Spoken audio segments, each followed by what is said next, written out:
እነዚህ ብዙ ሚዲያዎች ላይ የቀረቡ የነበሩ ጥንዶች ናቸው እና ፍቅረኛሞች ናቸው።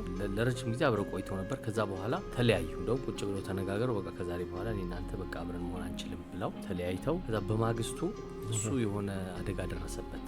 በረዶ ሲንሸራተት ይዝናና ማለት እና የብዙ ነገሮችን የመርሳት አደጋ አጋጠመው። ብዙ ነገሮችን ረሳ። ሁሉንም አይደለም የረሳው፣ ግን የረሳቸው የተለያዩ ነገሮች አሉ እና ከዛ ሆስፒታል ገብቶ ከዛ በኋላ የተወሰነ ጊዜ ቆይቶ ሲወጣ ደወለላት እና በቃ እንደ በፊት ማለት ነው ደውሎ የት ነው ያለሽው እንደዚህ አላት። እሷ ደግሞ ለምንድን ነው የሚደውለው በቃ ተለያይተናል ብላ ከዛ እኔ እንደውም ከጓደኞቼ ጋር ነኝ እንደዚህ ስትለው በፊት ያደርገው እንደነበር ለጓደኞቿም እንደዚህ ይዞ የሆነ የሚበላ ምናምን ይዞ ሄደ። ከዛ የተለመደ ነገርና እሷ ግራ ገባት ሁኔታው ለምንድን ነው እንደዚህ የሚያደርገው ብላና መጀመሪያ የጠረጠረችው በቃ ሆን ብሎ በቃ ምንም እንዳልተፈጠረ እና ደግሞ ብንለያይም እንዲሁ በጓደኝነት ግን መቀጠል እንችላለን ስላልኩት ከዛ ተነስቶ ነው ብዬ ነበር ያሰብኩት አለች። በኋላ ግን ምንም እሱ ሊያቆም አልቻለም። ከዛ ሁኔታውን ምናምን ስታይ እሷ ግን በሚገርም ሁኔታ በቃ ያንን ውሳኔዋን እንደዚህ አይነት አደጋ እንደገጠመው አላወቀችም እንደረሳ ማለት እና በቃ ብንመለስ ይሻላል ወደሚል ትንሽ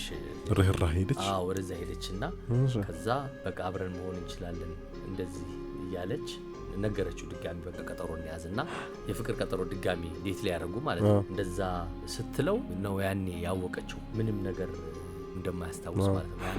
እና ነገረችው እንዴ መኪና ውስጥ ቁጭ ብለን ተነጋግረን እንደዚህ ብለን ምንም ነገር አያስታውስም። እሱም ብቻ አይደለም ሌሎችን የማያስታውሳቸውም ነገሮች አሉ በመሃል ከነሱ ጋር ያልተያያዘ። በኋላ ግን ይሄ ከሆነ አሁን ከ7 ወር በኋላ ተጋቡ እና ምናልባት አደጋው ነው እንግዲህ የጠቀመው ማለት ነው ይስኩኝ። ግን አሁን በጥሩ ጤንነት ላይ ያለ ነው። የአይነቱ ችግር አሁን ደህና ነው ተብሏል። እንዲሁ ቲቪዎች ላይ እንደዚህ ያቀርቧቸዋል። ኢትዮፒካሊ